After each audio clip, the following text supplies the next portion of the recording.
ili uweze kusupport kanisa hii yetu. Sisi watu wa Kisii tunapenda ujenzi wa kanisa, whether ni kanisa Katoliki vile umesikia padri mkuu amesema, kanisa la SDA, makanisa madhehebu mengine haya. Na sisi tunamcha Mungu.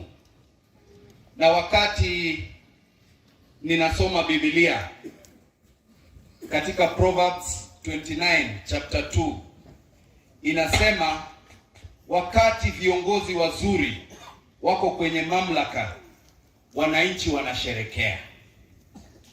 Lakini wakati viongozi wale wako wicked, wale wenye kiburi, vile tunaona wale ambao hawawajali wananchi, wananchi wanalia, vile nchi hii inalia sasa hivi.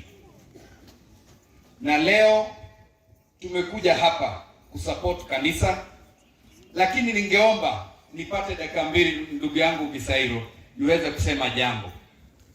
Na jambo la kwanza ningewaomba watu wa Kitutu Masaba, mmekuwa mkibadilisha members of parliament. Mtu akiingia kidogo hivi mnabadilisha, mtu akiingia miaka mitano hivi mnabadilisha. Mimi ningeomba engokeye gasi achakire gukora ningi ya bami tutalipo. Mimi ningeomba ndugu yangu, kalia hii kiti na hizi nini zote mbili, hapana kukaa na pande moja namna hii. Kalia vizuri, fanya kazi. Moko moira ninaende limo nche korboge tutu maate na nche gonkaranzite kabisa elinde nkore gasi tore ntogo onchoreria kego chagoika 2032 na boko nyona itu twabwene ile togo so agochie county kago so akurwa na nche so ekurumate morochete kubwenera ama agina lakini motorigerete kakimoroche nyenye yuntori koruku wewe Bono. Mheshimiwa Prime Minister, sisi kama jamii ya Wakisii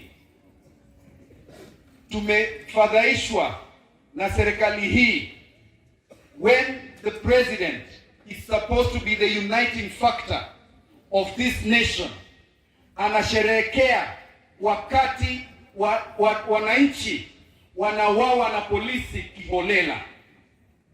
Tumeona rais akiwapongeza polisi kwa kuua wananchi, na hao polisi wanatumwa kuua wananchi katika sehemu fulani za nchi. Na hata kule Nairobi polisi wanatumwa, nendeni sekta fulani, sababu wanajua jamii fulani ndio mingi kule. Kule Kisumu walienda mpaka wanabisha manyumba, wanatoa watu ndani na kuwaua. Kaki inere serikali tu achorete. Na lile tunawauliza, wakati William Samoei Ruto, mimi nilikuwa ofisi yake, tukizunguka huku tulikuwa tunawaambia ni bottom, tuliwaambia ni bottom. Yeye ameingia kule, ameona wale mko chini mlifikisha yeye kule juu hamfai.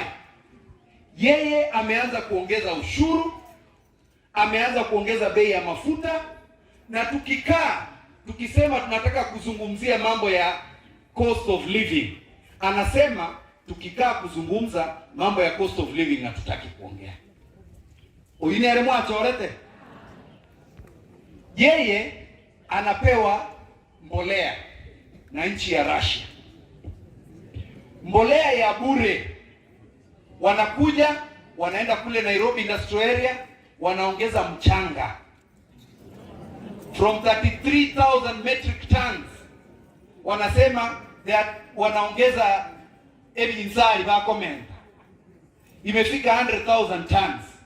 Sasa wanasema ati wamepunguza mbolea kutoka 3,500 shillings to 2,500 shillings.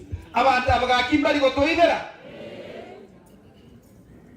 Na mimi ningependa kusema hivi, tumekataa mambo ya hii Finance Act sababu inaumiza wananchi, na wakati kamati ya finance ilizunguka na ya budget, walipata ile inaitwa wananchi kutoa mawaidha yao.